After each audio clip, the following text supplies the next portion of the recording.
Welcome back, everybody, to Legacy Politics. Thanks so much for tuning in this evening or this afternoon or this morning, whenever time you're tuning in from. I hope all of you had a wonderful Christmas and Happy New Year to everybody. It's 2022, and you know what that means. Election Day 2022, midterm U.S. election, 307 days, 7 hours, 45 minutes, and 37 seconds, and counting to November 8th. 2022 for Election Day. Obviously, we are now in an election year, so a lot of stuff is coming out on this channel this year to cover Election Day just in about 300 days. So as a little overarching preview of that coverage and what history tells us about the midterms, stay tuned on this edition of Legacy Politics.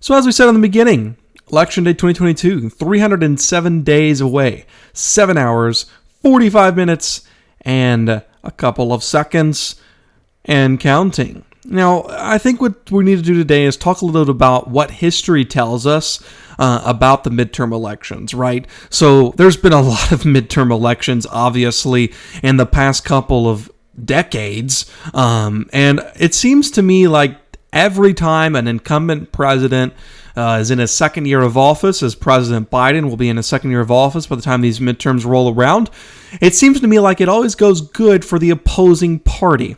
And CNN is actually some of the first to report a red wave possible in 2022. 2018, there's a Democratic blue wave, as analysis by Harry Enton here said. And if you notice what he says here, today, quote, "Today is everything is different. Pretty much every single indicator that pointed to a Democratic wave in 2018 midterms now points to a Republican one in the 2022 midterms." Now, just for a little history lesson here, this is the 2018 midterm elections. Obviously, Donald Trump was the Republican president, and at the time, polling showed that he was not a favorable president. A lot of polling showed that he was maybe possibly the worst president in the history of the country. Obviously, this channel doesn't agree with that, but that's what polling says, so I'm just trying to back up this guy's story. But if you look at it here, so the Republicans actually gained 2 seats in the Senate. They held the Senate. But this is where it gets interesting. In the House, all 435 seats were up for grabs. The popular vote margin was Democratic plus 8.6, which was actually spot on where polling had it, and Democrats gained 41 net seats. 41 net seats. And still to this day, Republicans are trying to get out of the hole that they dug themselves into in 2018 when the Democrats gained all those seats, and not only gained those seats, but gained the Speaker of the House, which is Nancy Pelosi. And then the gubernatorial elections in 2018 were Democratic plus 7. So it was a great year for the Democrats in 2018. And what Harry is actually referring to here is that all of the data showed that specific date and that specific data for the Democrats was going to come true. It was going to actually be a Democratic landslide. And he's saying that all of that is now pointing to a Republican one in 2022. Now, the last Republican landslide we had in the midterm elections was actually in 2010. And if you remember, this is the second year of an Obama presidency, right? So the Democratic held the Senate, but the Republicans gained 6 seats. 6 seats in 2010. Barack Obama is the incumbent president. And look at this. Republicans plus 7, and they gained 63 seats in the House. 63 seats in the House. So is history telling us that we're looking at a Republican landslide in November? Well, there's a lot of multiple factors to take in before we jump to that conclusion. But also in the gubernatorial elections, Republicans plus 6. Republicans plus 6. Now, in the 2008 Senate elections, 2008. So this is the year that Obama was elected, as you see here, the Democrats actually did pretty well. And this looks to me like Mitch McConnell versus Harry Reid. The popular vote for the Democrats in this election won it by about 6 points. 6 points. And the Democrats gained a bunch of seats. The Republicans held some seats. But as you see, Harry Reid did take the seat as noted. So those are some history lessons is what Harry is talking about here.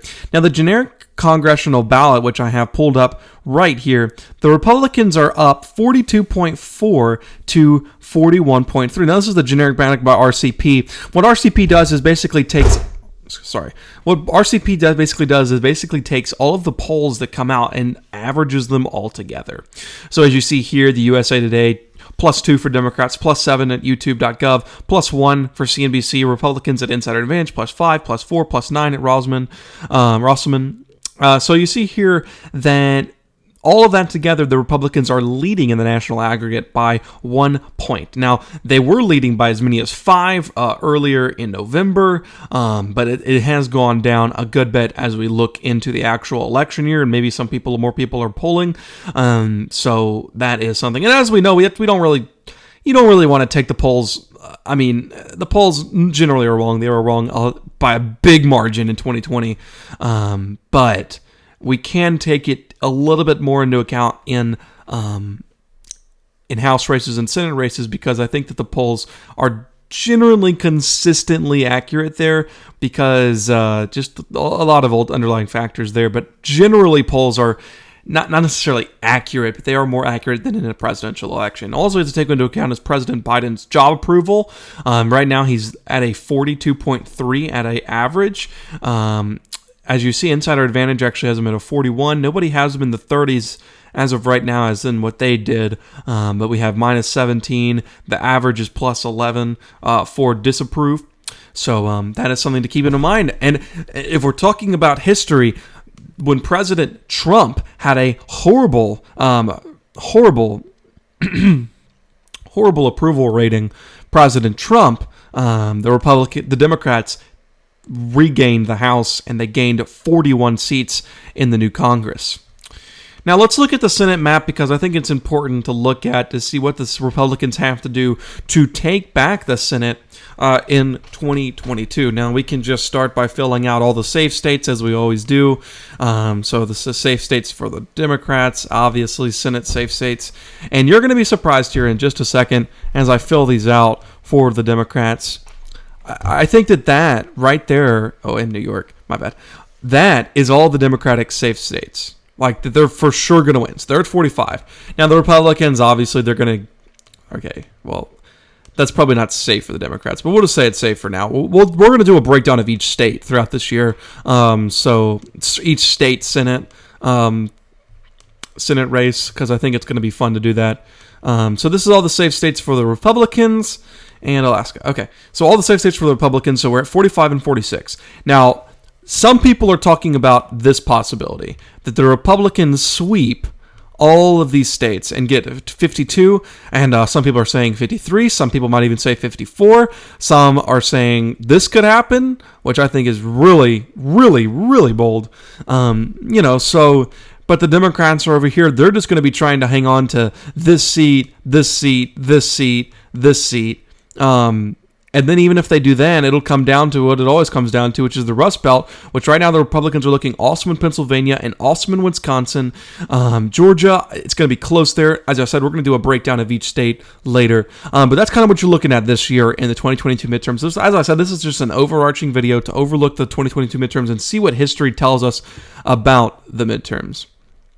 So let's look at the generic ballot for the House election, because I know the Senate is important, but also is the House election. Obviously, as we noted, all of the seats, all 435 seats will be up for election in the 2022 midterms, and in the Senate election, 34 of the 100 seats are up for regular election. Now, these are scheduled, obviously, throughout the past couple of years, but as 270 to win already predicts safe states, and mainly for the Democrats and Republicans, just so the political commentators like me and a lot of the people who predict these things do not have to sit there and do 435 predictions on each individual district. But they do talk about the close states, and we're going to get into all of this. But this is once again just an overarching view in the 2022 midterms because it is time. So this, of course, is the map that we just had: Joe Biden versus Donald Trump. Republicans are looking to get this back in Arizona, and I'll show you. I think that we're going to see something interesting in Arizona. Their a potential Senate win there. The Republican candidate could be from Maricopa County. We'll get into that later.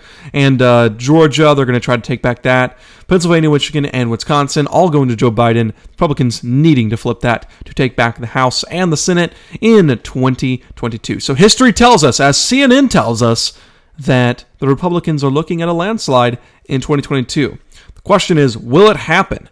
Well, we have this entire year to break it down. So let me know in the comments what you think. Is it a Republican landslide in effect, or is it just the polling wrong and maybe the Democrats defy all logic once again? So for that, I'm Legacy Politics, and I will see you next time as we start to break down the midterm elections, November 8th, 2022. We are just 307 days, 7 hours, 34 minutes, and 15 seconds. Legacy Politics, out.